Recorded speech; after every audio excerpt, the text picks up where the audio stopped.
when Captain Ibrahim Traoré, the young revolutionary leader of Burkina Faso, walked onto the stage of an international leadership summit in Geneva. No one could have predicted the moment that was about to unfold. Seated only a few chairs away was former US President Donald J. Trump, a man known for his fiery rhetoric, bold personality, and towering presence in global politics. The atmosphere in the conference hall was already charged with anticipation. Cameras flashed, translators whispered into headsets, and journalists prepared for headlines that would follow. Yet, in the midst of all the political maneuvering and ceremonial speeches, a gesture occurred that would ripple across the world and ignite conversations, far beyond politics. At first, it seemed simple. As the applause subsided and the two leaders exchanged greetings, Traoré reached into his bag and pulled out a small, leather-bound book. The hall grew quiet, sensing something unusual. With a calm and deliberate motion, Traoré handed the book to Trump. It was a Bible. Trump accepted it, his usual confidence momentarily replaced with curiosity. To many in the audience, it looked like nothing more than a symbolic gift, one leader offering a token of faith to another. But as Trump opened the cover, he froze. Inside, written in neat handwriting on the first page, was a single line in French and English. Leadership is not power, it is service. The words struck him harder than expected. Trump stared at the inscription, his expression unreadable. For a man who built much of his public persona on strength, dominance, and winning at all costs, the sentence seemed to challenge everything he had ever believed about leadership. The silence in the hall deepened. Cameras zoomed in. Every eye was locked on Trump. For several seconds, he did not move.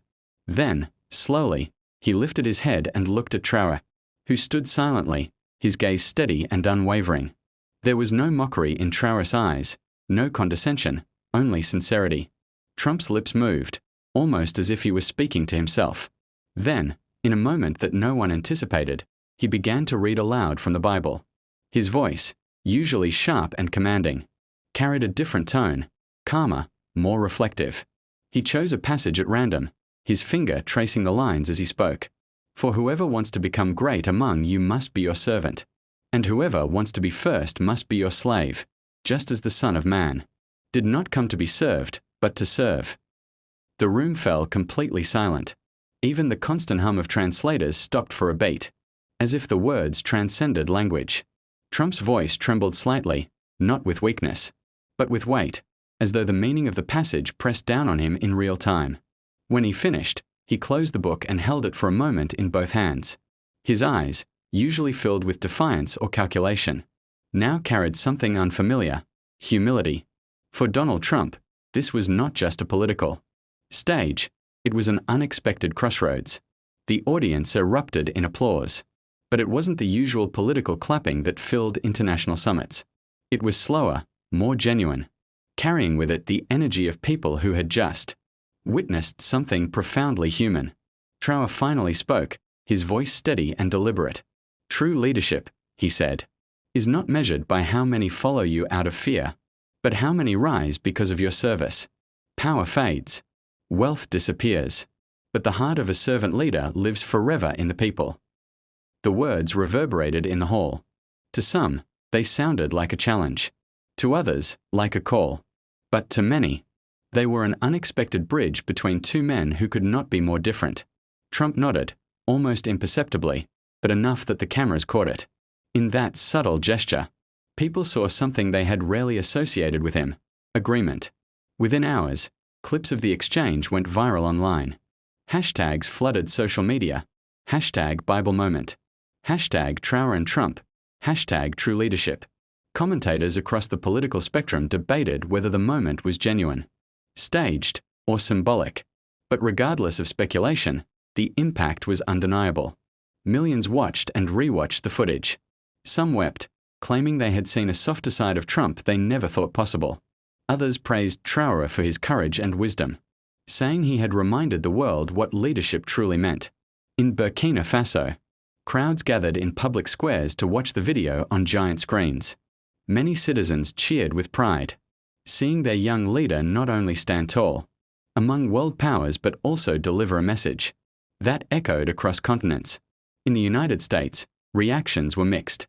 Supporters of Trump saw it as a reaffirmation of his faith, while critics wondered if it was a fleeting performance.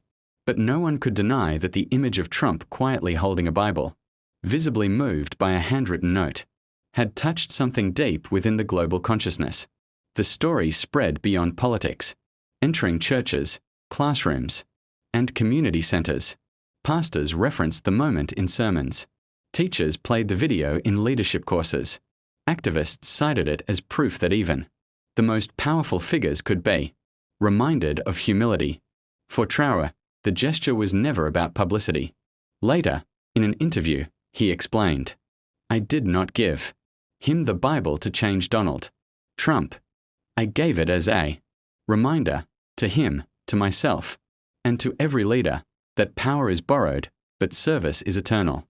If we lead without humility, we lead into emptiness." Those words resonated deeply.